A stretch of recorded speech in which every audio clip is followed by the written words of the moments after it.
الحمد للہ وکفی والصلاة والسلام علی عباده الذین اصطفى خصوصا علی افضلهم وخاتم النبیین محمد الامین وعلی آلہ وصحبہ اجمعین اما بعد فقد قال اللہ تبارک وتعالی کما ورد فی سورة الزخرف اعوذ باللہ من الشیطان الرجیم بسم اللہ الرحمن الرحیم حامیم والکتاب المبین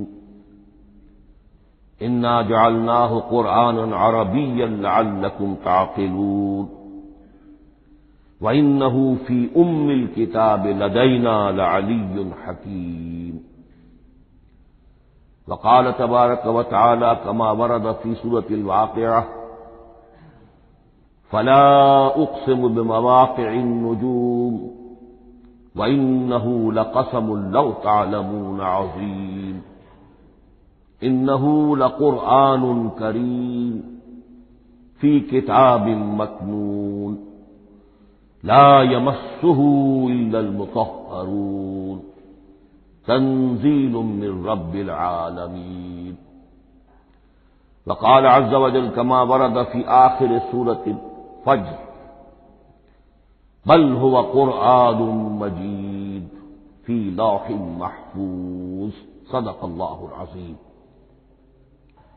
رب اشرح لي صدري ويسر لي أمري واحلل عقدة من لساني يفقهوا قولي اللهم ربنا الہمنا رشدنا واعذنا من شرور انفسنا اللهم ارنا الحق حقا وارزقنا اتباعه وارنا الباطل باطلا وارزقنا اجتنابه اللهم ارحمنا بالقرآن العظيم واجعله لنا إماما ونورا وهدى ورحمة اللهم ذكرنا منه ما نسينا وعلمنا منه ما جهلنا وارزقنا تلاوته آناء الليل وآناء النهار واجعله لنا حجة يا رب العالمين آمین۔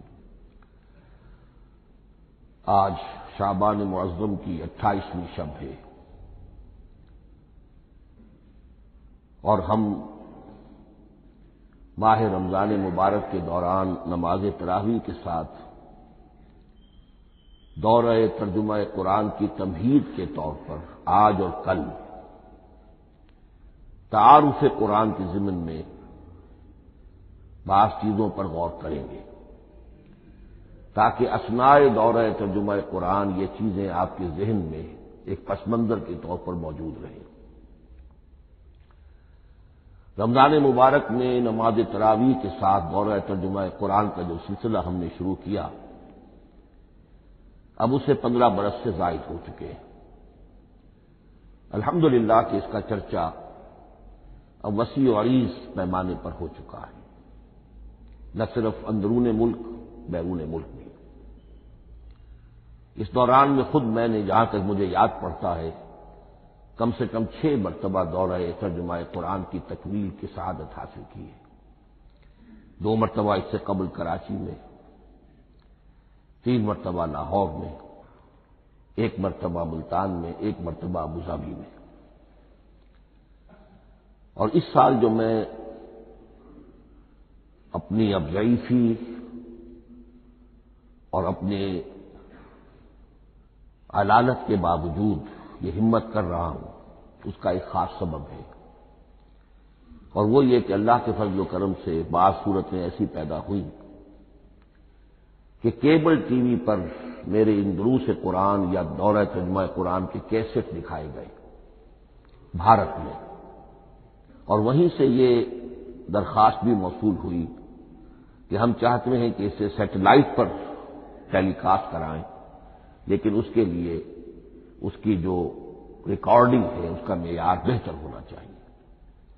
تو اس ضرورت کو پورا کرنے کے لیے میں یہ ہمت کر رہا ہوں، اگرچہ اب جو بھی عمر کی سطح ہے ومن نعمرہ ننکسہ فی الخلق، میری یادداشت بھی اتنی شارپ نہیں رہی ہے جتنے پہلی تھی، استحضار جو کراس ریفرنسز کا ہے وہ بھی اب اتنا نہیں ہے جتنا کہ پہلے تھا، اور کبھی کبھی میری زبان لڑکھڑاتی بھی ہے۔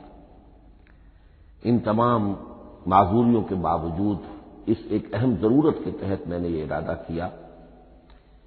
میں خود بھی اللہ سے دعا کرتا ہوں، آپ بھی اللہ سے دعا فرمائیں کہ اس ارادے کی تکمیل ہو جائے اور اس سلسلے کو اللہ تعالیٰ اپنے کلام پاک کے پیغام اور علم اور حکمت کی ایک بڑے پیمانے پر پورے عالم انسانیت میں پھیلانے کا ذریعہ بنا دے۔ تعارف قرآن کے ضمن میں سب سے پہلی بات جو سمجھنے کی ہے وہ یہ کہ قرآن مجید کے بارے میں ہمارا اجمالی عقیدہ کیا ہے۔ یہ 3 جملوں پر مشتمل ہو سکتا ہے۔ ہمارے نزدیک قرآن اللہ کا کلام ہے جو محمد الرسول اللہ صلی اللہ علیہ وسلم پر نازل ہوا، اور تیسرے یہ کہ یہ مکمل محفوظ شکل میں موجود ہے، بنوعاً اس میں نہ کوئی تحریف ہوئی ہے نہ کوئی تبدیلی ہوئی ہے۔ یہ کم سے کم 3 اجزاء ہیں ہمارے عقیدے کے قرآن مجید کے بارے میں۔ لیکن اب اس کی کچھ علمی توضیحات۔ سب سے پہلے یہ کہ کلام ہونا، اس کا اللہ کا کلام ہونا، اس لیے کہ آپ کے علم میں ہے یہ تورات جو حضرت موسیٰ علیہ السلام کو دی گئی تھی وہ لکھی ہوئی شکل میں پتھر کی تختیوں پر لکھی ہوئی صورت میں دی گئی تھی، اور قرآن مجید کی تنزیل جو محمد رسول اللہ صلی اللہ علیہ وسلم پر ہوئی ہے وہ ایک مختلف صورت میں ہوئی ہے۔ اس کو قرآن مجید خود اللہ کا کلام قرار دیتا ہے۔ چنانچہ سورہ توبہ کی آیت ہے، آیت نمبر 6، وَإِنْ أَحَدٌ مِّنَ الْمُشْرِكِينَ اسْتَجَارَكَ فَأَجِرْهُ حَتَّىٰ يَسْمَعَ كَلَامَ اللَّهِ ثُمَّ أَبْلِغْهُ مَأْمَنَهُ۔ جب ہجرت کے 9ویں سال آخری وارننگ دی گئی تھی مشرکین عرب کو کہ اب صرف تمہیں چند مہینے کی مہلت دی جا رہی ہے، اس دوران میں آخری فیصلہ کر لو اسلام قبول کرنا ہے یا نہیں، اس لیے کہ اس کے بعد مشرکین عرب کے لیے کوئی رعایت نہیں ہوگی، جو لوگ اسلام قبول نہیں کریں گے انہیں تہہ تیغ کر دیا جائے گا۔ فَإِذَا انْسَلَخَ الْأَشْهُرُ الْحُرُمُ فَاقْتُلُوا الْمُشْرِكِينَ حَيْثُ وَجَدتُّمُوهُمْ۔ جب یہ مہلت ختم ہو جائے تو ان مشرکین کا قتل عام کرو۔ اس کی وضاحت پھر جب سورہ توبہ ہم پڑھیں گے تو اس وقت ہوگی، اس وقت یقیناً ذہن میں کچھ اشکالات آئیں گے، لیکن اس وقت اس ضمن میں تفصیلی بحث کا موقع نہیں۔ اب اس میں ایک استثناء رکھا گیا کہ ایک مشرک ہے وہ چاہتا ہے کہ اتنا بڑا چیلنج جو ہمیں دے دیا گیا تو ہمیں موقع دیا جائے کہ ہم آئیں، آپ کے پاس بیٹھیں، کچھ دن رہیں، اللہ کا کلام سنیں، آپ کیا بات منوانا چاہتے ہیں، اس کے لیے کیا دلائل ہیں، اس کو اچھی طرح سمجھیں، اس کا ہمیں موقع ہونا چاہیے۔ اس کے لیے یہ آیت نازل ہوئی کہ وَإِنْ أَحَدٌ مِّنَ الْمُشْرِكِينَ اسْتَجَارَكَ، اے نبی اگر ان مشرکین میں سے کوئی شخص آپ سے پناہ طلب کرے فَأَجِرْهُ، اسے پناہ دیجیے، حَتَّىٰ يَسْمَعَ كَلَامَ اللَّهِ، یہاں تک کہ وہ اللہ کا کلام سن لے، ثُمَّ أَبْلِغْهُ مَأْمَنًا، پھر یہ بھی نہیں کہ اسی وقت اسے کہا جائے کہ تم مانتے ہو یا نہیں مانتے، نہیں، پھر اسے اس کے امن کے مقام پر پہنچا دو۔ یہ جو آیت ہے اس میں لفظ کلیئر آ گیا کہ قرآن مجید اللہ کا کلام ہے۔ لیکن اب اسی تل کے اوٹ میں پہاڑ والا مسئلہ ہے، ٹپ آف آئس برگ، اس کے نیچے وہ کتنا بڑا پودا ہوتا ہے۔ کلام جو ہے اللہ تعالی کی صفت ہے، اور یہ بڑا مسئلہ گہرا ہے اور علم کلام کا ایک بڑا پیچیدہ مسئلہ ہے کہ ذات باری تعالی اور اس کی صفات کے مابین کیا ربط و تعلق ہے۔ آیا صفات ذات کا جز ہیں، جزو لا ینفک ہے، حصہ ہے، یا کچھ زائد بر ذات، جس کو علامہ اقبال نے ایک جگہ کہا ہے صفات ذات حق، حق سے جدا یا عین ذات۔ یہ ہمارے علم کلام کا ایک بڑا پیچیدہ مسئلہ ہے، لیکن یہ کہ اس میں متکلمین کا جو تقریباً اجماعی فیصلہ ہے وہ 2 لفظوں میں آتا، لا عین ولا غیر، اللہ کی صفات نہ تو اس کی ذات کا عین ہے نہ اس کی ذات سے غیر ہے، بہت پیچیدہ شکل ہے، اور یہ بھی اس وقت کا میرا موضوع نہیں ہے، میں صرف کسی اور موضوع کے لیے صرف حوالے دے رہا ہوں۔ بہرحال قرآن مجید کا جو تعلق ہے ذات باری تعالی کے ساتھ، وہ اس مسئلے سے بخوبی واضح ہو جاتا ہے کہ چونکہ یہ اللہ تعالیٰ کی صفت ہے، اور صفت کو ہم یہ نہیں کہہ سکتے کہ وہ ذات باری تعالیٰ سے جدا ہے، یہ بھی نہیں کہہ سکتے کہ اس کی ذات کا جزو لا ينفک ہے۔ کچھ اسی طرح کا تعلق ہے قرآن مجید کا ذات باری تعالیٰ کے ساتھ، لیکن یہ مسئلہ قرآن مجید میں خود بیان ہوا، اور سورہ حشر کی آیت میں تو یہ فرمایا گیا، اللہ تعالیٰ نے اپنے اس کلام کی عظمت کو یوں بیان کیا، وہ عظمت کما ہیا، جیسے کہ وہ فی الواقع ہے، اور جس کا کہ گویا کہ پورا ادراک ہمارے لیے اپنی بہت سی محدودیتوں کی وجہ سے ممکن نہیں ہے، لیکن ایک تمثیل کے پیرائے میں سمجھایا، لو انزلنا ھذا القرآن علی جبل لرأیتہ خاشعا متصدعا من خشیۃ اللہ وتلک الامثال نضربها للناس لعلهم یتفکرون۔ اگر ہم نے اس قرآن کو کسی پہاڑ پر اتار دیا ہوتا تو تم دیکھتے کہ وہ دب جاتا اور پھٹ جاتا اللہ کے خوف سے۔ اور یہ مثالیں ہیں جو ہم لوگوں کے لیے بیان کرتے ہیں تاکہ وہ غور کریں، تدبر کریں، سمجھیں۔ ما لا یدرک کلہ لا یترک کلہ، اگرچہ بتمام و کمال عظمت قرآن کا فہم ان کے لیے ممکن نہیں ہے، لیکن کسی درجے میں تو کچھ انعکاس اس کا ہو جائے، کچھ اندازہ ہو جائے، انسان اپنی ذہنی سطح کے اعتبار سے، اس کی مناسبت سے کسی درجے میں عظمت قرآن کا اندازہ کر لے، تو اللہ تعالیٰ کے ان الفاظ کو سامنے رکھے کہ لو انزلنا ھذا القرآن علی جبل لرأیتہ خاشعا متصدعا من خشیۃ اللہ۔ اب اس آیت کو سمجھنے کے لیے سورہ اعراف کی آیت نمبر 143 کو سمجھنا ہوگا، اسی اصول کے تحت کہ القرآن یفسر بعضہ بعضا، قرآن کا ایک حصہ دوسرے حصے کی تشریح کرتا ہے۔ وہاں یہ واقعہ بیان ہوا ہے کہ حضرت موسیٰ علیہ السلام کو جب اللہ تعالیٰ نے کوہ طور پر طلب فرمایا 30 راتوں کے لیے، جس میں بعد میں 10 کا اضافہ کر کے وہ ایک 40 رات کا ایک کورس بنا، دن رات،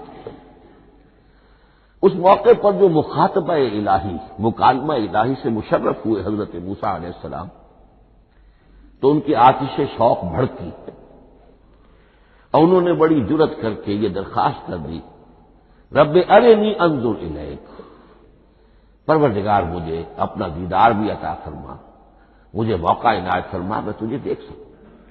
یہ ان کی وہ آتش شوق کا مسئلہ ہے، لیکن جواب کیا ملا؟ لن ترانی، تو مجھے ہرگز نہیں دیکھ سکتے، ولکن انظر الی الجبل فإن استقر مکانہ فسوف ترانی۔ لیکن ظاہر بات ہے کہ حضرت موسیٰ علیہ السلام کو بات سمجھانے کے لیے کچھ مشاہدہ بھی کرانا تھا۔ فرمایا تم مجھے نہیں دیکھ سکتے، البتہ اس سامنے کے پہاڑ پر نگاہ جماؤ، ہم اس پر اپنی ایک تجلی ڈالیں گے۔ یہ اگلی الفاظ کے اندر وضاحت ہے، میں یہاں پہلے سے بیان کر رہا ہوں سمجھانے کے لیے۔ اگر وہ پہاڑ ہماری اس تجلی کو، تجلی کسے کہتے ہیں؟ جلا، روشنی، تو اللہ تعالی کی طرف سے کوئی خاص اس کے نور کا جب پرتو ہوتا ہے کسی شے پر تو وہ اس کی تجلی ہے۔ ہم اپنی ایک تجلی اس پہاڑ پر ڈالیں گے، اگر وہ اس کو جھیل جائے، اپنی جگہ کھڑا رہ جائے، تو تم سمجھنا کہ شاید تم بھی ہمیں دیکھ سکو۔ فلما تجلی ربہ للجبل، اب یہاں وہ لفظ آ گیا، جب اللہ نے تجلی اپنی پہاڑ پر ڈالی، جعلہ دکا وخر موسیٰ صعقا، وہ پہاڑ ریزہ ریزہ ہو گیا اور حضرت موسیٰ بے ہوش ہو کر گر گئے۔ اب یہ بے ہوش ہو کر گر جانا، جبکہ وہ تجلی براہ راست بھی نہیں ہے، بالواسطہ ہے۔ مشاہدہ جو کر رہے حضرت موسیٰ وہ بالواسطہ ہے، تجلی پہاڑ پر ہے، لیکن یہ کہ اس کا بھی بالواسطہ اس کا جو ہوا ہے، اس کی جو تاثیر ہوئی حضرت موسیٰ علیہ السلام پر کہ وہ اس کی تاب نہ لا سکے اور بے ہوش ہو کر گر گئے۔ یہاں سے یہ بات سمجھ میں آتی ہے کہ یہ تجلی ذات باری تعالی تھی جس نے کوہ طور کو جلا کر بھسم کر دیا یا ٹکڑے ٹکڑے کر دیا، ریزہ ریزہ کر دیا۔ اب ذات الہی کے ساتھ جو تعلق ہے کلام الہی کا، اور یہ صفت جو لا عین ولا غیر کے درجے میں ہے ذات کے ساتھ، تو وہی تاثیر اس کلام الہی کی بھی ہے۔ لو انزلنا هذا القرآن على جبل لرأيته خاشعا متصدعا من خشية الله وتلك الامثال نضربها للناس لعلهم يتفكرون۔ اس حقیقت کو اس دور میں اپنے مطالعے کی محدودیت کا اعتراف کرتے ہوئے عرض کر رہا ہوں کہ میرے نزدیک جس قدر پرشکوہ انداز میں علامہ اقبال نے بیان کیا ہے اسی کیفیت کو وہ شاید اس کی کوئی مثال نہ مل سکے۔ فاش گویم آنچ در دل مزمرست، یہ کتابیں نیست چیزیں دیگرست، میں صاف ہی کہہ دیتا ہوں جو میرے دل میں چھپی ہوئی بات ہے۔ فاش گویم آنچ در دل مزمرست، یہ کتابیں نیست، اس قرآن کو کتاب نہ سمجھنا، یہ کچھ اور شے ہے، چیزیں دیگرست۔ اب وہ چیزیں دیگر کیا ہے؟ وہی جو میں نے عرض کیا، ذات باری تعالی اور کلام کا صفت باری تعالی ہونا، اس کے بنا پر جو مناسبت ہے، جو قرب ہے، جو مشابہت ہے۔ مثل حق پنہاؤ ہم پیداستو، زندہ و قائندہ و گویاستو۔ اس کلام میں اللہ تعالی کی ساری صفات کا انعکاس موجود ہے۔ یہ بات ویسے بھی سمجھ میں آتی ہے، کوئی شخص ذرا گفتگو کرے، چند جملے جب وہ ادا کرے گا اپنی زبان سے تو معلوم ہو جائے گا کہ اس کے فہم کا، اس کی دانش کا، اس کے مطالعے کا حدود اربع کیا ہے اور اس کے ذہن کی سطح کیا، سمجھ میں آ جائے گی بات۔ اس لیے کہ کلام جو ہے وہ متکلم کی پوری شخصیت کی عکاسی کر رہا ہوتا ہے۔ سات باجی راگ پایا، چند جملے کسی نے کہا، پتہ چل گیا کہ یہ کس سطح کے آدمی ہے، علمی اعتبار سے، معلوماتی اعتبار سے، تہذیبی اعتبار سے، کلچرڈ ہیں یا نہیں ہیں، یہ ساری باتیں چند جملوں میں واضح ہو جائیں گی۔ تو اللہ تعالیٰ کی بھی جملہ صفات کا عکس اس قرآن میں موجود ہے۔ ان میں سے جن چند چیزوں کا ذکر علامہ نے شعر میں کیا، وہ جو سورہ حدید کی آیت ہے، هو الاول والآخر والظاہر والباطن، اللہ الظاہر بھی ہے، الباطن بھی ہے، اتنا ظاہر کہ اس سے زیادہ ظاہر کوئی شے نہیں، اور اتنا باطن کہ اس سے زیادہ چھپی ہوئی کوئی شے نہیں۔ اسی لیے حضور سے جو منقول ہیں الفاظ کہ پروردگار انت الظاہر فلیس فوقک شیء وانت الباطن فلیس دونک شیء، یہی کیفیت قرآن کی ہے۔ مثل حق پنہاں و ہم پیداستو، پنہاں بھی ہے ظاہر بھی ہے، جیسے ذات باری تعالی، اور جیسے اللہ تعالی کی شان ہے جو آیت الکرسی کے شروع میں آئی، الحی القیوم، مثل حق پنہاؤ ہم پیداستو، زندہ ہو پائندہ ہو گویاستو۔ یہ قرآن جو ہے اللہ تعالی کی صفات کا ایک عکس اپنے اندر رکھتا ہے۔ اس سے ذرا آگے چلیے، کلام کے بارے میں۔ اب کلام الہی ظاہر بات ہے کہ صفت ہے، اور صفت قدیم ہے، اللہ کی صفات حادث نہیں ہے، اللہ کی ذات بھی قدیم ہمیشہ سے ہے، اور اس کی صفات بھی قدیم ہمیشہ سے ہے۔ اور یہ جو کلام الہی ہے، ظاہر بات ہے کہ یہ جو ہماری زبان کے حروف و اصوات ہیں، کلام الہی تو ان سے منزہ ہے، مبرہ ہے، ماورا ہے، اعلیٰ ہے، عرفہ ہے۔ ہماری زبانوں کے حروف و اصوات، الفابیٹس جگہ جگہ تبدیل ہو جائیں گے، انگریزی کے کچھ اور ہیں، اردو کے کچھ اور ہیں، عربی کے کچھ اور ہیں۔ کلام الہی ان تمام سے آگاہ، عرفہ، منزہ اور مبرہ ہے۔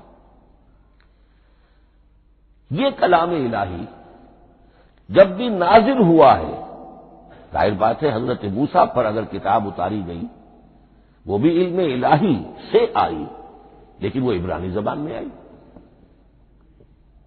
حضرت عیسیٰ علیہ السلام پر انجیل اتاری گئی، ہم یقین سے نہیں کہہ سکتے، دو میں سے کسی ایک زبان میں اتاری گئی ہوگی، یا عبرانی ہوگی، اس لیے کہ شام کے جس علاقے میں، فلسطین کے جس علاقے میں ان کی پیدائش ہوئی اور جہاں وہ دعوت و تبلیغ کے لیے گھومتے رہے، اس کے عوام کی زبان تھی آرامی اور خواص کی زبان تھی عبرانی، ہیبریو۔ تو یا تو وہ بھی تورات کی طرح عبرانی ہی میں نازل ہوئی تھی یا آرامی میں ہوگی، لیکن اب کوئی نسخہ نہ ہیبریو کا، کوئی قدیم نسخہ دنیا میں موجود ہے، نہ آرامی کا۔ جو سب سے پرانا نسخہ ملتا ہے انجیل کا وہ اس کا ترجمہ ہے، لیٹن زبان کا ترجمہ ہے یا گریک ترجمہ ہے، اصل کوئی نہیں۔ بہرحال جب وہ کلام الہی محمد الرسول اللہ پر نازل ہوا، اب اس نے حروف و اصوات کا وہ جامہ پہنا کہ جو عربی زبان کے ہیں۔ یہی وجہ دیکھیے، میں نے جو آیت سورہ حامیم، یہ جو سلسلہ سور ہے اس میں سے سورہ زخرف کی آیت جو میں نے آپ کو سنائی، حامیم والکتاب المبین انا جعلناہ قرآنا عربیا لعلکم تعقلون، ہم نے بنا دیا ہے اپنے اس کلام کو قرآن عربی، اس کو عربی حروف و اصوات کا جامہ ہم نے پہنا دیا ہے، انا جعلناہ قرآنا عربیا لعلکم تعقلون، کہ چونکہ مخاطب اول جو قوم تھی امیین، ان کی زبان عربی تھی، لعلکم تعقلون، تاکہ تم اس کو سمجھ سکو۔ اب اس سے آگے چلیے، اصل قرآن مجید کے 3 مقامات سے معلوم ہوتا ہے، اصل قرآن اللہ کے پاس ہے۔ یہ قرآن جو ہمارے پاس ہے مصحف عثمان رضی اللہ تعالی عنہ، یہ اس قرآن کی مصدقہ نقل ہے۔ اصل قرآن کہاں ہے؟ ایک جگہ فرمایا بل ہوا قرآن مجید فی لوح محفوظ، لوح محفوظ میں ہے اصل قرآن وہاں ہے۔ اسی طریقے سے اسی سورہ زخرف کی اگلی آیت کیا ہے؟ ہم نے اسے عربی قرآن بنا کر اتارا، لیکن اصل قرآن کیا ہے؟ وَإِنَّهُ فِي أُمِّ الْكِتَابِ لَدَيْنَا لَعَلِيٌّ حَكِيمٌ، حقیقت میں تو یہ ام الکتاب میں ہے جو ہمارے پاس ہے، اور علی ہے بہت بلند، حکیم بڑی حکمت والا، یا محکم مضبوط، حکیم کے دونوں معنی ہیں۔ استحکام بھی اسی ہے کاف اور میم کے مادے سے بنا ہے، کسی شے کا پختہ ہو جانا، مضبوط ہو جانا، اور عقل کی پختگی وہ حکمت ہے، وہ دانائی ہے۔ اس اعتبار سے نوٹ کیجئے، اصل قرآن کہاں ہے؟ لوح محفوظ میں۔ اصل قرآن کہاں ہے؟ ام الکتاب میں۔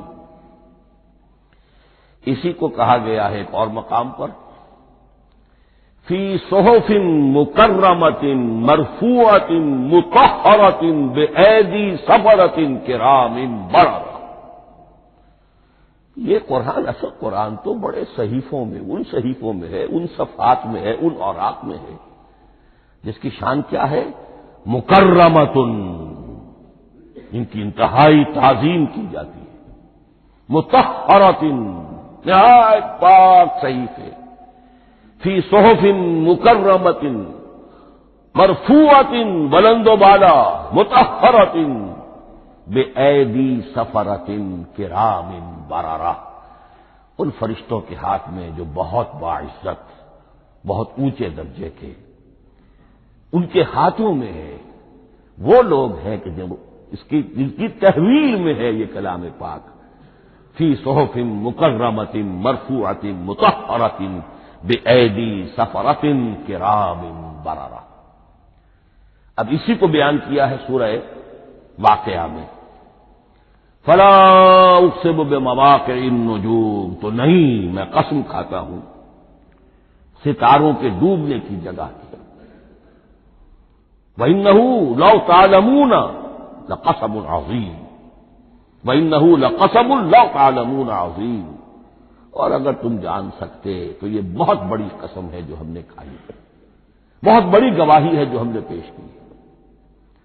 اب تدریجاً اس کا انکشاف ہو رہا ہے. یہ آج جو تصور ہے بلیک ہولز کا، اس سے کچھ اندازہ ہوتا ہے یہ ستارے کہاں ڈوب جاتے ہیں. بڑے بڑے ستارے نسیم منسیہ ہو جاتے ہیں. ستارے نہیں، پوری گیلیکسیز اس میں گم ہو جاتے ہیں. وہ مقبرے ہیں بڑی بڑی گیلیکسیز کے. فلا اقسم بمواقع النجوم وانه لقسم لو تعلمون عظیم انه لقرآن کریم. یہ قرآن ہے بہت باعزت، فی کتاب مکنون، اور یہ اس کتاب میں جو چھپی ہوئی ہے. یہ لؤلؤ مکنون کا لفظ آتا ہے قرآن مجید میں. جیسے موتی ہوتے ہیں انہیں چھپا کر رکھا جاتا ہے ڈبیوں میں، مخملی ڈبیوں کے اندر موتیوں کو، اسی طریقے سے فی کتاب مکنون. لا یمسہ الا المطہرون، وہ صحیفے بھی بہت مطہرہ تھے اور ان کو چھو نہیں سکتے مگر وہی جو انتہائی پاک ہیں. ملائکہ مقربین، جن کے قریب سے بھی ہو کر معصیت یا گناہ کا کوئی تصور تک نہیں گزر سکتا، وہ ہیں جو اس کو چھوتے ہیں. ان کے ہاتھوں میں ہے، ان کی تحویل میں ہے. یہ ہے وہ چیزیں کہ جس سے اندازہ ہوا کہ اصل قرآن کہاں ہے. یہ جو ہمارے پاس ہے در حقیقت یہ نقل مطابق اصل ہے، مصدقہ نقل ہے. اب اس میں آپ سے عرض کر دوں کہ ایک بہت خوبصورت بات ہمیں جو ملتی ہے، تورات میں جو استثناء، جو صفر استثناء ہے ڈیوٹرانومی، اس کے 18ویں باب میں 18ویں اور 19ویں آیات جو ہیں اس میں ذکر موجود ہے. میں ان کے لیے انہی کے بھائیوں میں سے تیری مانند ایک نبی برپا کروں گا. اللہ تعالیٰ کلام فرما رہے ہیں یہاں حضرت موسیٰ علیہ السلام سے. آج بھی موجود ہے اولڈ ٹیسٹمنٹ ڈیوٹرانومی یا کتاب استثناء، صفر استثناء، اس کا 18واں باب، اس کی 18ویں اور 19ویں آیات جب چاہیں جا کر دیکھیں. میں ان کے لیے ان کے بھائیوں ہی میں سے تیری مانند ایک رسول اٹھاؤں گا. میں ان کے لیے انہی کے بھائیوں میں سے تیری مانند ایک نبی برپا کروں گا اور اپنا کلام اس کے منہ میں ڈالوں گا، اور جو کچھ میں اس سے کہوں گا وہی وہ ان سے کہے گا. یہ ہے جو پیشین گوئی ہے محمد الرسول اللہ صلی اللہ علیہ وسلم. اور یہاں وہ فرق واضح کر دیا گیا، اے موسیٰ تم سے تو یا تو ہم نے کلام کیا ہے یا تمہیں جو کتاب دی ہے وہ لکھی ہوئی دی ہے، لیکن جو نبی تیری ہی مانند میں برپا کروں گا. اب اس میں بھی نوٹ کرنے کی بات ہے کہ حضرت موسیٰ کے مشابہ نبی اکرم صلی اللہ علیہ وسلم کے سوا کوئی نبی نہیں. صاحب کتاب وہ بھی تھے، صاحب کتاب محمد بھی ہے. صاحب امت وہ بھی تھے اور صاحب امت محمد رسول اللہ. تیری مانند صاحب شریعت. حضرت عیسیٰ صاحب شریعت نہیں تھے، شریعت موسوی ہی کو نافذ کرنے کے لیے آئے تھے. ان کی حیثیت دین موسوی کے مجدد کی تھی. ویسے نبی تھے، اللہ کے فضل و کرم سے نبی تھے، اس میں کوئی شک نہیں، رسول تھے. لیکن یہ کہ ان کے کام کی نوعیت کیا تھی، اس لیے کہ کوئی نئی شریعت لے کر نہیں آئے. اب بھی انجیل میں الفاظ موجود ہیں، don't think I have come to destroy law. یہ موزائک لا جسے یہ کہتے ہیں شریعت موسوی، وہ تم پر نافذ رہے گی، تم اس کی پابندی کرو گے. چونکہ صاحب شریعت رسول یا موسیٰ یا محمد صلی اللہ علیہ وسلم علیہ الصلوۃ والسلام. تو میں ان کے بھائیوں میں سے، اب بھائی کون ہوں گے؟ ظاہر بات ہے بنی اسرائیل، ان کے کزنس کون ہیں؟ بنی اسماعیل. بنی اسرائیلی تو جو بھی نبی ہے وہ انہی میں سے ہے، ان کے بھائیوں میں سے. تو بھائی تو ہوگا، ان کا کزن ہوگا. اب وہ کون ہے؟ بنی اسماعیل. آپ نے ابھی سنا ہوگا جب پیس ٹریٹی ہوئی تھی اور کلنٹن صاحب آئے تھے، اور وہاں جب شاہ حسین جو ہیں اردن کے وہ بھی آئے اور بغل گیر ہوئے تھے، اسرائیل کے وزیر اعظم تھے، تو اس وقت یہ لفظ استعمال کیا تھا صدر کلنٹن نے کہ آپ لوگ تو آپس میں کزنز ہیں، کزن استعمال کیا تھا. تو ان کے بھائیوں میں سے گویا کہ غیر اسرائیلی جو ان کے قریب ترین قرابت دار ہوں گے وہ بنو اسماعیل ہیں. تیرے مانند صاحب شریعت نبی میں برپا کروں گا، لیکن اس پر جو میرا کلام اترے گا وہ کس شکل میں اترے گا؟ میں اپنا کلام اس کے منہ میں ڈالوں گا اور پھر وہ جو کچھ کہے گا وہ وہی کہے گا جو میں نے کہا ہے۔ اب اس کے حوالے سے ایک بہت اہم بات سمجھ لیجئے، اور قرآن مجید کے دو اہم مقامات کی وضاحت اس سے ہو جائے گی۔ یہ کلام اللہ، قرآن مجید میں اس کو قول جبرائیل بھی کہا گیا ہے۔ کلام اللہ حضرت جبرائیل کے ذریعے سے جب ادا ہوا ہے تو قول جبرائیل ہے، اور پھر جب وہ محمد الرسول اللہ کی زبانی ادا ہوا تو قول رسول ہے، قول محمد ہے صلی اللہ علیہ وسلم۔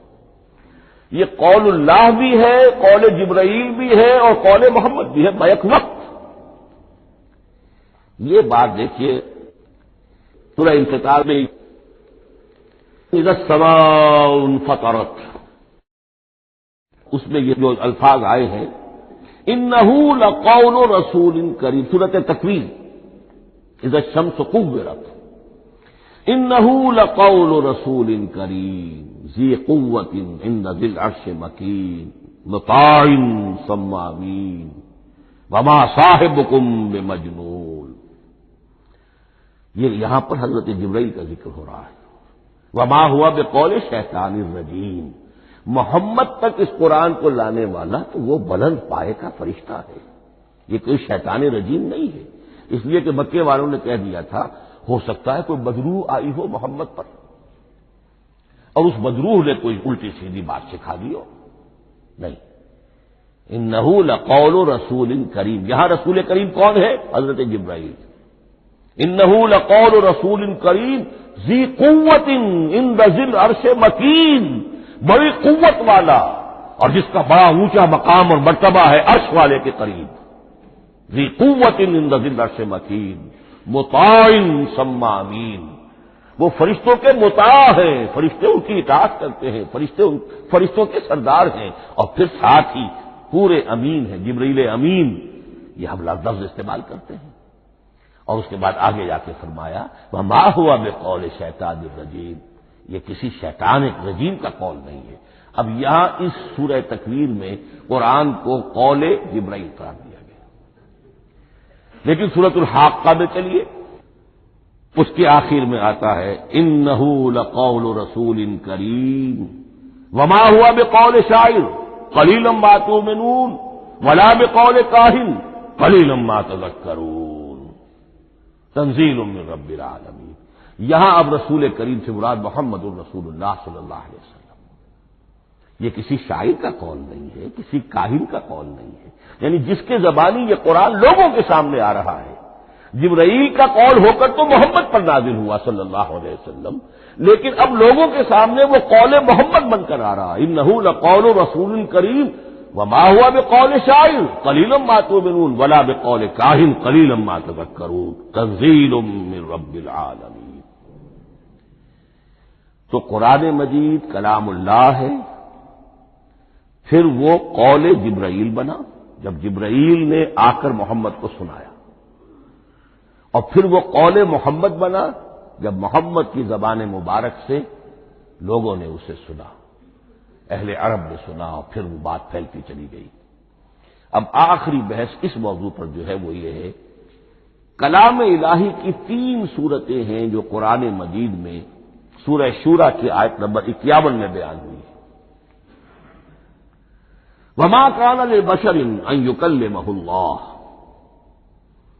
کسی بشر، کسی انسان کی یہ حیثیت نہیں ہے، مقام نہیں ہے کہ اللہ اس سے کلام کرے۔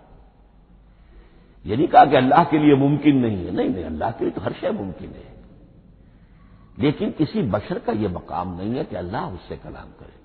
مخلوق ہے، بشر ہے۔ ما كان لبشر ان يكلمه اللہ الا اب 3 شکلیں آئیں، الا وحیا او من وراء حجاب او يرسل رسولا فيوحي باذنه ما يشاء انه علی حکیم۔ 3 صورتیں ہیں کلام الہی کی، یا تو براہ راست اللہ وحی کرتا ہے بغیر کسی فرشتے کی درمیان میں ذریعہ بنائے ہوئے، اسی کا نام الہام ہے، اسی کا نام تحدیث ہے۔ یہ غیر نبی کے ساتھ بھی ہوتا ہے، حضور نے فرمایا ہر نبی کی امت میں محدث ہوتے تھے جن سے اللہ کلام کرتا تھا، اور میری امت کا محدث عمر رضی اللہ تعالی محدث، محدث نہیں، محدث کے معنی ہے علم حدیث کا ماہر۔ امام بخاری محدث ہے، امام مسلم محدث ہے۔ محدث تحدیث سے مفعول بنا، جس سے بات کی جاتی ہے، محدث۔ اللہ بات کرتا ہے، اللہ دل میں ڈال دیتا ہے، القاء ہو جاتا ہے، الہام ہو جاتا ہے، کوئی فرشتہ درمیان میں نہیں، براہ راست۔ دوسری شکل کلام کی کیا ہے؟ او من ورائے حجاب، یہ ہمارے علم کی حد تک صرف حضرت موسیٰ علیہ السلام کی شان ہے، استثنائی شان ہے۔ وَكَلَّمَ اللَّهُ مُوسَىٰ تَكْلِيمًا، اور موسیٰ کے ساتھ تو اللہ نے کلام فرمایا جیسے کہ کلام کیا جاتا ہے۔ فرق کیا تھا؟ من ورائے حجاب، پردہ تھا، دیکھ نہیں سکتے تھے، تبھی تو ان کی وہ آتشی شوق بھڑکی تھی۔ کیا قیامت ہے کہ چلمن سے لگے بیٹھے ہیں، ساتھ چھپتے بھی نہیں، سامنے آتے بھی نہیں، کلام بھی فرما رہے ہیں، لیکن یہ کہ بات مجھے دیدار عطا کرنے کے لیے تیار نہیں، رب ارنی انظر الیک۔ لیکن یہ جو کلام ہے ہمارے علم کی حد تک براہ راست اس دنیا میں حضور سے ہوا ہے معراج کی شب، لیکن وہ 7ویں آسمان پر ہوا۔ اس دنیا میں ہمارے علم کی حد تک یہ کلام براہ راست من ورائے حجاب صرف حضرت موسیٰ علیہ السلام کی استثنائی شان ہے۔ اور تیسرا ہے او یرسل رسولا فیوحی باذنہ ما یشاء، یا تیسری صورت یہ کہ اللہ کسی پیغامبر کو بھیجتا ہے جو وہی کرتا ہے جو اللہ چاہتا ہے۔ یہ تیسری شکل ہے وحی کی۔ قرآن مجید اس تیسری شکل میں نازل ہوا ہے محمد رسول اللہ صلی اللہ علیہ وسلم۔ حضور کو جو الہام ہو جاتے تھے، جو حضور کو القاء ہو جاتا تھا، جو آپ کے دل میں براہ راست اللہ کی طرف سے وحی آتی تھی، وہ قرآن میں شامل نہیں ہے۔ اگرچہ حضور کے خواب بھی سچے تھے، وہ بھی اللہ کی طرف سے ہوتے تھے، شیطان کی آمیزش نہیں ہو سکتی تھی، لیکن یہ بھی قرآن میں شامل نہیں ہے۔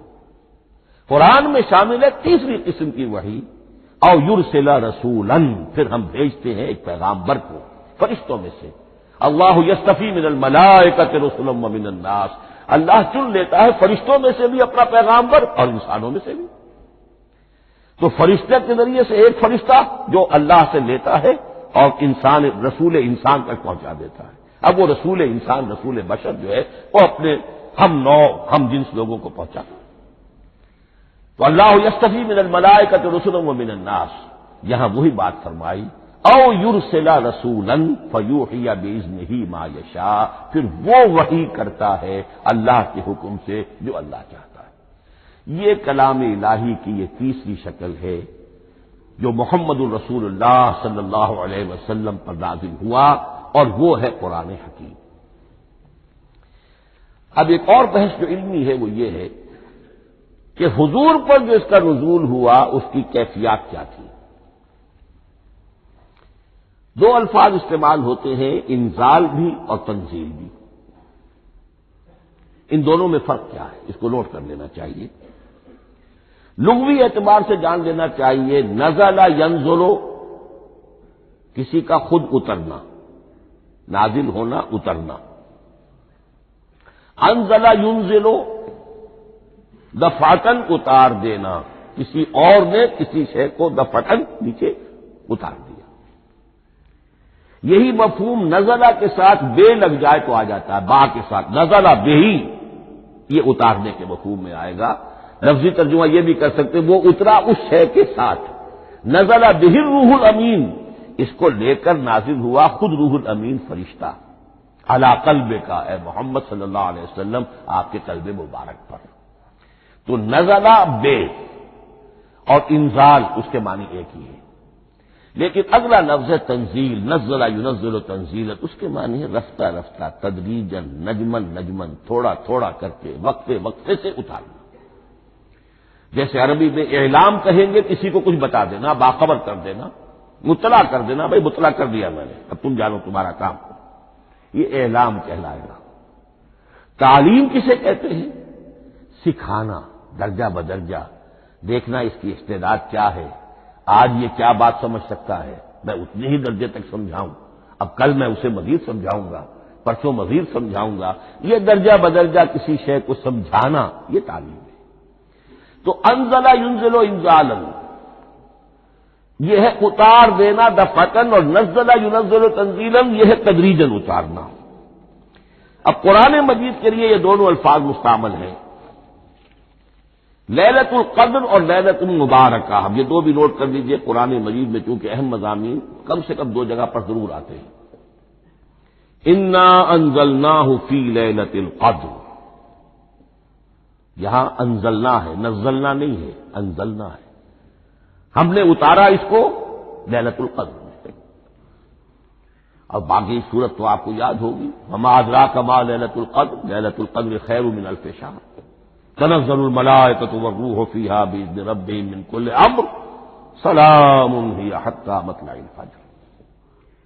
لیکن یہ اہم مضمون قرآن مجید میں دوسری جگہ بھی ہے، سورہ دخان کے شروع میں فرمایا حامیم والکتاب المبین انا انزلناہ فی لیلۃ مبارکۃ انا کنا منذرین فیہا یفرق کل امر حکیم امرا من عندنا انا کنا مرسلین رحمتا من ربک انہ هو السمیع العلیم۔ یہ لیلۃ المبارکہ ہے، ایک ہی ہے، لیلۃ القدر اور لیلۃ المبارکہ، ان دونوں کے لیے وہی انزلنا کا لفظ آیا۔ لیکن یہ کہ سابقہ کتابوں کے اعتبار سے قرآن مجید کا فرق واضح کیا گیا ہے، مثلا سورہ نساء کی آیت نمبر 136 بہت نمایاں ہے، بہت نمایاں ہے۔ وہاں فرمایا گیا یا ایھا الذین آمنوا آمنوا باللہ ورسولہ والکتاب الذی نزل علی رسولہ والکتاب الذی انزل من قبل، اے ایمان کے دعوے دارو حقیقتاً ایمان لاؤ، ایسے ایمان لاؤ جیسے ایمان لانے کا حق ہے، اللہ پر بھی اور اس کے رسول پر بھی، اور اس کتاب پر بھی جو اللہ نے اپنے رسول پر نازل فرمائی، اور اس کتاب پر بھی جو اللہ نے پہلے نازل فرمائی۔ لیکن نازل کے لیے یہاں آیا حضور کے لیے والکتاب الذی نزل علی رسول، تنزیل کی شکل میں، اور تورات کے لیے والکتاب الذی انزل من قبل، وہ تو دفعۃ واحدا لکھی ہوئی تختیوں کی شکل میں حضرت موسیٰ علیہ السلام کو دے دی گئی تھی۔ تو یا ایھا الذین آمنوا آمنوا باللہ ورسولہ والکتاب الذی نزل علی رسولہ والکتاب الذی انزل من قبل۔ یہ جو تنزیل ہوئی ہے حضور پر، یعنی لیلۃ القدر میں جو رمضان مبارک میں ہے، پورا قرآن لوح محفوظ سے، کتاب مکنون سے، ام الکتاب سے نقل کر کے اتار دیا گیا سمائے دنیا تک، پہلا آسمان جسے ہم کہتے ہیں سمائے دنیا، وہ آسمان جو قریب ترین ہے دنیا کے، وہاں سے اب یہ درجہ بدرجہ تھوڑا تھوڑا چند آیتیں، چند سورتیں، پھر آیتیں، پھر سورتیں، یہ نازل ہوا محمد الرسول اللہ صلی اللہ علیہ وسلم پر۔ گویا کہ پہلا مرحلہ انزال کا ہے، پورا قرآن لوح محفوظ یا کتاب مکنون یا ام الکتاب سے نقل کر کے اتار دیا گیا سمائے دنیا تک۔ یہ ہے انزل ینزل انزالا، انا انزلناہ فی لیلۃ القدر انا انزلناہ فی لیلۃ مبارکہ۔ لیکن محمد الرسول اللہ پر یہ نازل ہوا اب تھوڑا تھوڑا، نجمن نجمن، درجہ بدرجہ، تدریجن، یہ ہے تنزیل۔ اس تنزیل کی حکمت قرآن مجید میں بیان ہوئی ہے، اور اس اعتبار سے کہ اہل عرب نے، اہل مکہ نے اعتراض کیا تھا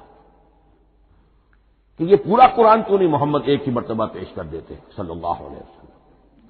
اس میں جو چیز مضمر تھی وہ یہ تھی کہ چونکہ یہ حقیقت میں اللہ کا کلام نہیں ہے، یہ محمد کا اپنا کلام ہے، تو کوئی شاعر دنیا میں ایسا نہیں ہے جو ایک دم اپنا پورا دیوان دے دے، وہ تو ساری عمر میں تھوڑا تھوڑا، آج غزل کہی، کل قصیدہ کہا، پرسوں کچھ اور کہا، پھر وہ جمع ہوتا ہے تو وہ دیوان بنتا ہے۔ اسی طریقے سے تو یہ کر رہے ہیں، اگر یہ اللہ کا کلام ہوتا تو بیک وقت آ جاتا۔ یہ تو ذرا محنت کرتے ہیں، کچھ اس کے اندر اس کو اپنی محنت سے کوشش کر کے کچھ موضوع کرتے ہیں، کلمات، الفاظ، اور اس طریقے سے رفتہ رفتہ لے کر آ رہے ہیں، اس لیے ان کا اعتراض نقل ہوا یہ۔ وقال الذین کفروا لولا نزل علیہ القرآن جملۃ واحدۃ، انہوں نے کیوں نہیں اترا یہ قرآن پورا کا پورا ایک ہی بار؟ یہ اعتراض تھا۔ اس اعتراض کے جو جوابات دیے گئے ہیں وہ نوٹ کیجیے کہ لوگوں کے حق میں یہ مفید ہے، یہ پورے قرآن کا تحمل ایک وقت میں کر نہیں سکتے۔ یہ پورا قرآن تو ایک ہی مرتبہ اگر پہاڑ پر بھی اتار دیا جاتا تو وہ پھٹ جاتا، دب جاتا۔ وَقُرْآنًا فَرَقْنَاهُ لِتَقْرَأَهُ عَلَى النَّاسِ عَلَى مُكْثٍ وَنَزَّلْنَاهُ تَنزِيلًا، سورہ بنی اسرائیل آیت 106۔ یہ وہ قرآن ہے ہم نے جس کو ٹکڑے ٹکڑے کر کے فرق نہ ہو، فرق توڑ دینا، تھوڑا تھوڑا کر کے ہم نے کر دیا، لِتَقْرَأَهُ عَلَى النَّاسِ عَلَى مُكْثٍ، تاکہ آپ اسے پڑھ کر سنائے لوگوں کو وقفے وقفے سے، تاکہ وہ سہار سکیں، سنبھال سکیں، برداشت کر سکیں۔ وَنَزَّلْنَاهُ تَنزِيلًا، اسی وجہ سے ہم نے اسے نازل کیا ہے بطرز تنزیل، بطرز انزال نہیں، بطرز تنزیل۔ وَقُرْآنًا فَرَقْنَاهُ لِتَقْرَأَهُ عَلَى النَّاسِ عَلَى مُكْثٍ وَنَزَّلْنَاهُ تَنزِيلًا۔ ایک حکمت تو ہو گئی عوام کے لیے، ایک حکمت خود رسول کے لیے صلی اللہ علیہ وسلم۔ كَذَلِكَ لِنُثَبِّتَ بِهِ فُؤَادَكَ وَرَتَّلْنَاهُ تَرْتِيلًا، ذرا نوٹ کیجیے، قلب محمدی کے لیے بھی اس پورے کلام کا ایک دم سہار آسان کام نہیں تھا۔ یہ اس لیے، یہ اسی سورہ الفرقان کی جو آیت کا میں نے ایک حصہ آپ کو سنا دیا تھا، اسی کے اندر اس کا جواب آیا ہے، اسی آیت میں، آیت نمبر 32 ہے یہ سورہ فرقان کی۔ وقال الذین کفروا لولا نزل علیہ القرآن جملۃ واحدۃ، یہ اعتراض ہے۔ جواب کیا ہے؟ کذالک لنثبت بہ فؤادک، ہم نے یہ اس لیے کیا ہے نبی کہ اس کے ذریعے سے آپ کے دل کو ٹھہراؤ اور جماؤ عطا کریں، یہ ایک دم اس کا اتر جانا۔ انا سنلقی علیک قولا ثقیلا، بڑا بھاری بوجھ ہے، ناقابل برداشت ہے، تاکہ رفتہ رفتہ آپ کا دل، اس کے اندر تقویت بڑھتی چلی جائے، اس کے اندر اور اس کا تحمل جو ہے اس کی صلاحیت بڑھتی چلی جائے۔ کذالک لنثبت بہ فؤادک ورتلناہ ترتیلا، اسی لیے ہم نے تھوڑا تھوڑا کر کے نازل کیا ہے۔ ولا یاتونک بمثل الا جئناک بالحق واحسن تفسیرا، ساتھ ہی فرمایا کہ یہ لوگ جو بھی اعتراض کریں گے ہم اس کا جواب بھی اور بہترین تعویل بھی آپ کو دے دیں گے۔ اب اگلی بحث یہ ہے یہ قرآن کب اور کہاں نازل ہوا؟ یہ عام معلوماتی شے ہے، اس میں کوئی پیچیدگی نہیں ہے، لیکن اس کی اہمیت ہے، بہت ضروری ہے، وہ میں انشاءاللہ اگلی بحث میں جبکہ قرآن کے سمجھنے کے جو اصول ہیں ان کو بیان کروں گا تو وضاحت سے بات آئے گی۔ یہ کہ یہ عام معلوماتی ایک ہمارے ذہن میں خاکہ رہنا چاہیے، زمان و مکان کا کیا رشتہ ہے قرآن کے ساتھ۔ قرآن نازل کب ہوا؟ ہمارا چونکہ عام طور پر جو معمول ہے، ہم تو جو کرسچین ایرا ہے اس کے حوالے سے ہمارے ذہن کے اندر سارا حساب کتاب ہے، تو سن 610 عیسوی سے لے کر 632 عیسوی تک شمسی حساب سے 22 سالوں میں قرآن نازل ہوا ہے۔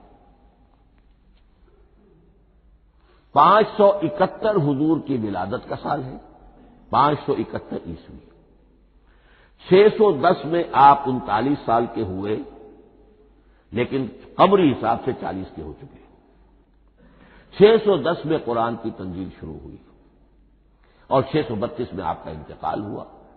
22 برس زمانی اعتبار سے نقشہ ذہن میں رکھیے، اور اسے ہم اگر دوسرے حساب سے کہیں گے تو عام الفیل، وہ جو ابرہہ آیا تھا بیت اللہ کو ڈھانے کے لیے، وہ سال عربوں میں بہت مشہور ہو گیا تھا، اور وہی سال حضور کی ولادت کا ہے۔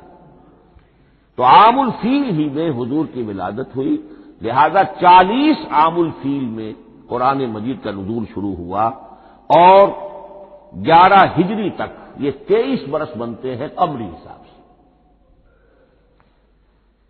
ایک رائے یہ بھی ہے کہ قرآن کا نزول 20 برس میں ہوا ہے، اور اس میں وضاحت یہ ہے کہ پہلے 3 سال اللہ تعالی نے ایک فرشتے کو، حضرت اسرافیل علیہ السلام کو مامور کیا تھا حضور کی تعلیم پر۔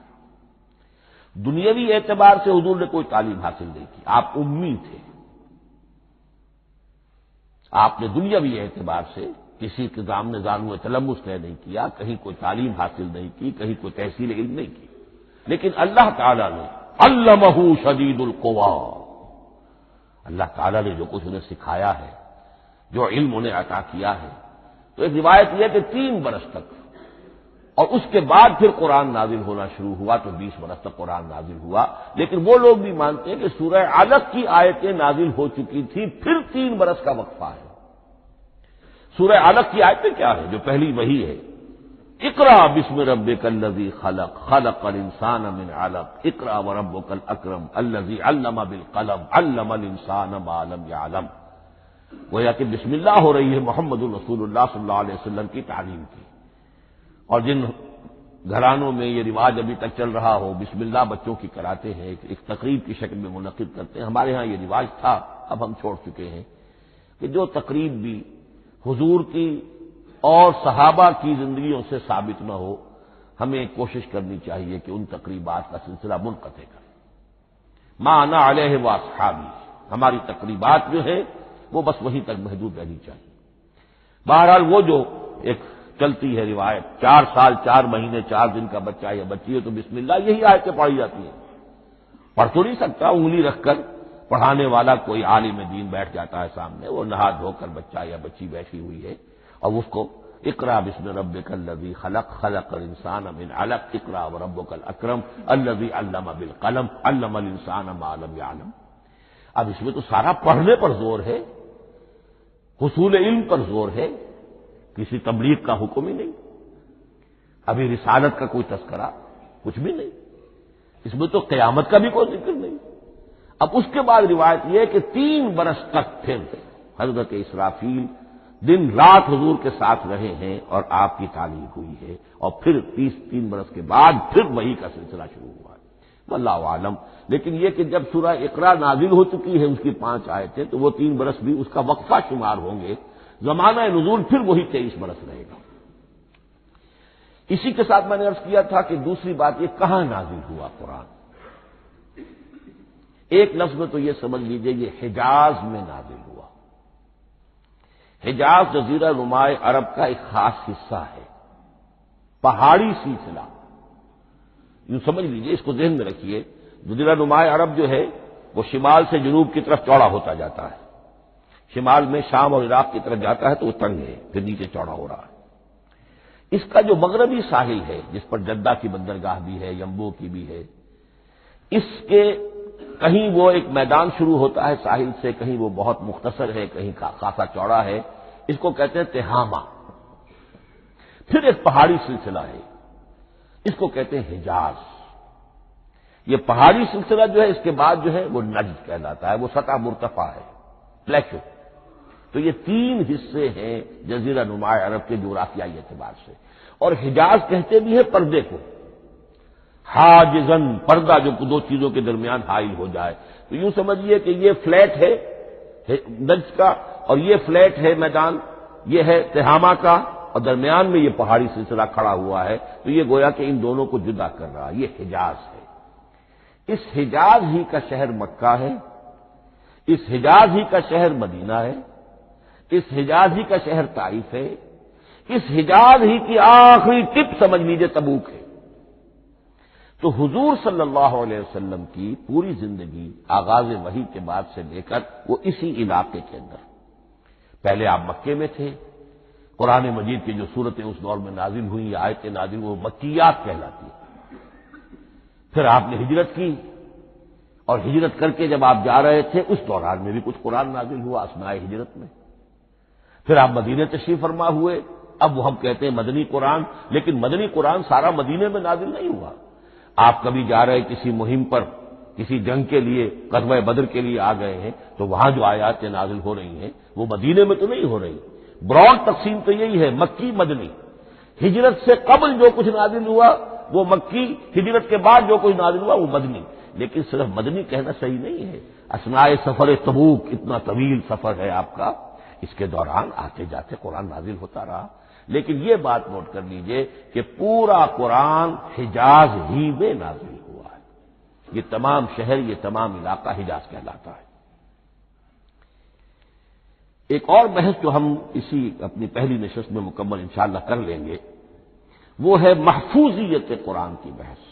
میں نے عرض کیا تھا کہ 3 چیزوں پر ہمارا عقیدہ مشتمل ہے۔ یہ اللہ کا کلام ہے، نمبر 1، نازل ہوا محمد الرسول اللہ پر صلی اللہ علیہ وسلم، اسی لیے ہم نے کلام سے متعلق کچھ مباحث علمی گہرائی میں اتر کر وہ سمجھے، حضور پر اس کے نزول، انزال اور تنزیل کے مختلف مراحل کو سمجھا۔ اب اس کی محفوظیت کے اعتبار سے واقعہ یہ ہے کہ واحد کتاب ہے پوری دنیا میں، واحد کتاب جس کے بارے میں دشمن بھی تسلیم کرتے ہیں، چاہے وہ اسے اللہ کا کلام نہ مانے، لیکن یہ مانتے ہیں کہ بعین ہی وہ شے جو محمد نے اپنی امت کو دی تھی آج بھی امت کے پاس صحیح موجود ہے۔ ظاہر بات ہے اگر تو اسے اللہ کا کلام مانے، وہی مانے، تب تو مسلمان ہی ہو گئے۔ وہ تو یہی کہتے ہیں کہ بہرحال محمد نے چاہے خود لکھا، تصنیف کیا، جو بھی کچھ کیا اس کو چھوڑ دیجئے، لیکن جو شے محمد نے اپنی امت کو دی تھی صلی اللہ علیہ وسلم بعین ہی وہ شے موجود ہے۔ تو یہ محفوظیت قرآن کی جو ہے، جبکہ کوئی اور دنیا کی کتاب اس کی مدعی ہی نہیں، تورات والوں کا سرے سے یہ دعویٰ ہی نہیں ہے۔ وہ تورات تو گم ہو گئی تھی نبوکدنضر کے حملے کے وقت، اس کے بعد سے دنیا میں تورات کا وجود نہیں ہے، اور پھر 100 برس کے بعد اپنی یادداشتوں سے مرتب کی ہے یہ تورات جو آج ہمارے سامنے ہے۔ انجیل کا جیسا کہ میں عرض کر چکا ہوں کوئی نسخہ جو ہے نہ عبرانی کا موجود ہے نہ آرامی زبان کا ہے، دنیا کی کوئی کتاب نہیں جو دعویٰ کر سکتی ہو۔ یہ قرآن جو شروع ہوتا ہے ذالک الکتاب لا ریب فیہ، یہ دعویٰ دنیا کی کسی اور کتاب نے خود کیا بھی نہیں۔ کس کی بھی جس قدر پرشکوہ الفاظ میں علامہ اقبال نے اس کی ترجمانی کی ہے انہی کا حصہ ہے۔ حرف اورا ریب نئے، تبدیل نئے، آیش شرمندہ تعویل نئے۔ اس قرآن کے کسی حرف میں کوئی تحریف ہو جانا نہیں، امکان ہی نہیں، قطعی طور پر۔